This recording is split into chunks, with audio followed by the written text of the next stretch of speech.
check this out, right? I know NBA 2K have been putting out information, Mike Wang, running 2K, and everybody that's speculating about the game, right? So yesterday, they put out that the max height for a point guard will be 6'8". Okay, I got a notification. The max height for the point guard position will be 6'8", right? So last year, the 6'9" point guards really took over 2K. Okay, that was the meta build, as they say, and everybody had a 6'9" build, whether there was point guard, shooting guard, or small forward. So now 2K is not going to have a 6'9" point guard, all right? So the max height for point guard was 6'9". The max height for point guard was 6'8". The max height for shooting guards was 6'9". The max height for a small forward is 6'11", I think. The max height for a power forward is 7 foot, and the max height for a center is 7'3". So that kind of killed the debate of having the 7'5" center or whatever people was talking about. But anyway, now that the 6'9" point guards are not in the game anymore, do y'all think it's going to be good to have a 6'8" point guard or bad to have a 6'8" point guard? Because are they going to kind of scale back on the ability that the point guards have that are that tall? Or they're going to let the 6'8" point guards have that ability that the 6'9" point guards have for NBA 2K23? That's something to think about now, because the 6'9" point guards were really, really good. Okay, I didn't create one starting off, but I ended up creating me a 6'9" point guard around the middle of the year or something like that, because I already knew that the 6'9" point guards were really, really good. Well, 6'9" builds were good anyway. The 6'8" builds were really good too. Now, those were some great heights for NBA 2K23. Okay, and when you kind of go down, 6'7" was okay. 6'6" was not that good to me. Okay, depending on what you were trying to do. 6'5", 6'4" were not good either to me. But 6'3", 6'2", and 6'1" were good for that respective height.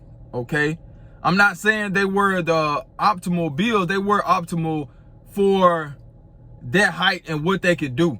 Okay, because when you go, down 6'3", 6'2", 6'1", you kind of lose a little bit when it comes to size. But they make up for it with the shooting ability. They make up for it with the playmaking ability. So those were two things that the smaller builds did really, really well, and the badge placement were really good. And that's why a lot of people made those smaller builds, because they can get away with a lot of things that the other builds couldn't do. But the other builds made up in other categories, like going downhill when it came down to the finishing, having size to guard multiple positions or whatnot. So that was really good when it came to the taller builds. Now, my 6'9" point guard, I have to say, my best point guard, I ain't gonna lie, for NBA 2K23. So I am going to create a point guard for NBA 2K24, but I don't necessarily know if I'm going to create a point guard for my first build, because my homeboys, they don't normally create centers first.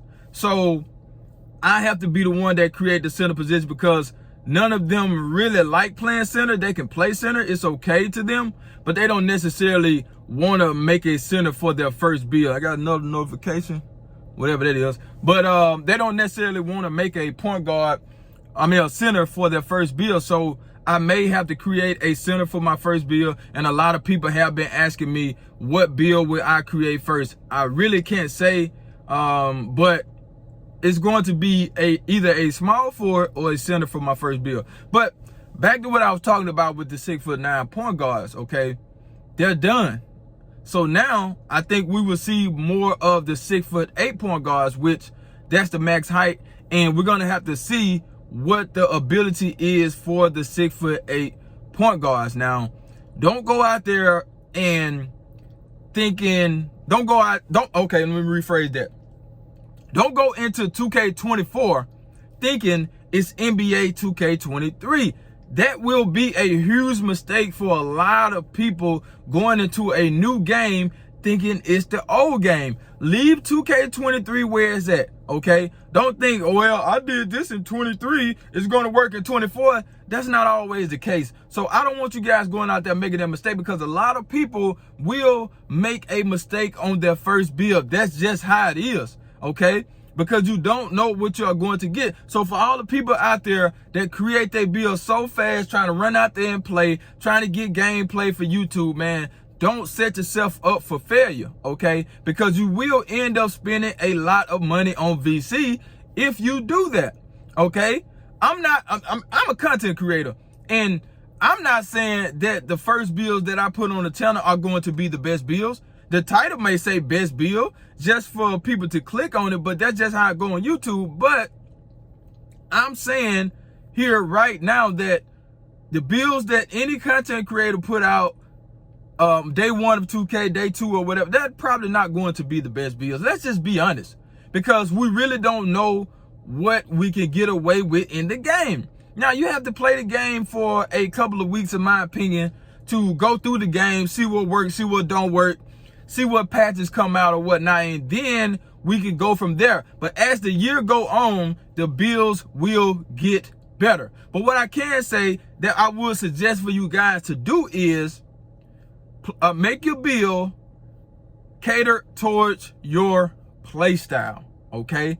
Don't be looking at your favorite YouTuber thinking that you can create a build like them and go do what they do just because they out there day 1 of NBA 2K24 playing on the build. That don't mean you can go create that same build and do what they do. So my advice to you guys would be to create a build towards your play style.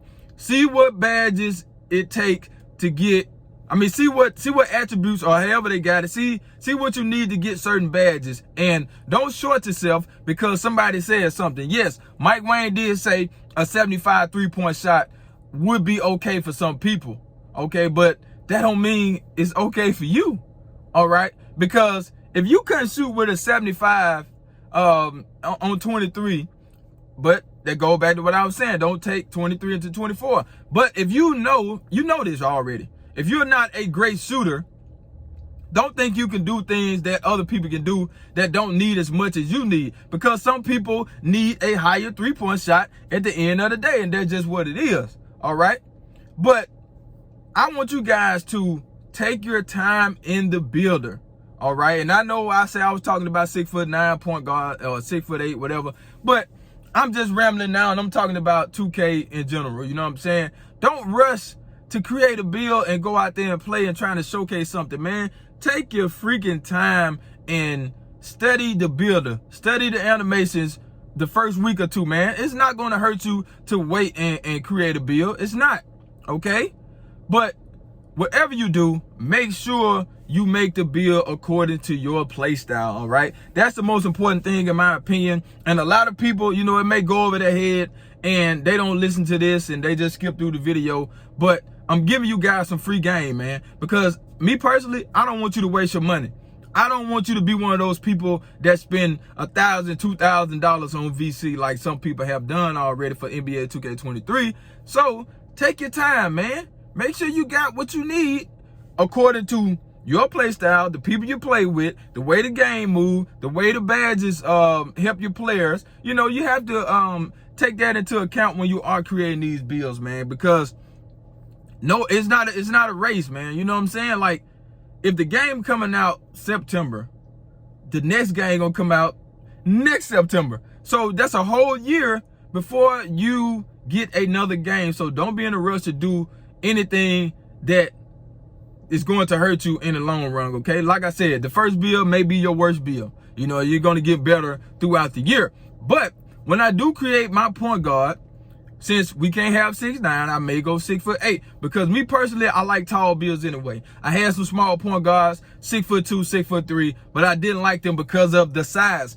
And if the size, the strength, and stuff matter this year, those smaller builds are not going to be as good as they used to be. You know what I'm saying? So if height, weight, wingspan, all that stuff matter when it comes to like driving to the goal, the bump animation, things of that nature, then the smaller builds are not going to be as good, you know. And if defense is anything like they say is going to be, then the smaller bills are going to take a hit when it comes to someone that has great defense, that's giving you, you know, like, I mean, that's bumping you and things of that nature, you know, kind of taking you off your path to the basket or whatnot, draining your energy, taking your adrenaline bar down and things of that nature. So that's something to think about. So gauge how the game is. If defense is going to be king, then you need to make a bill that can handle that, okay?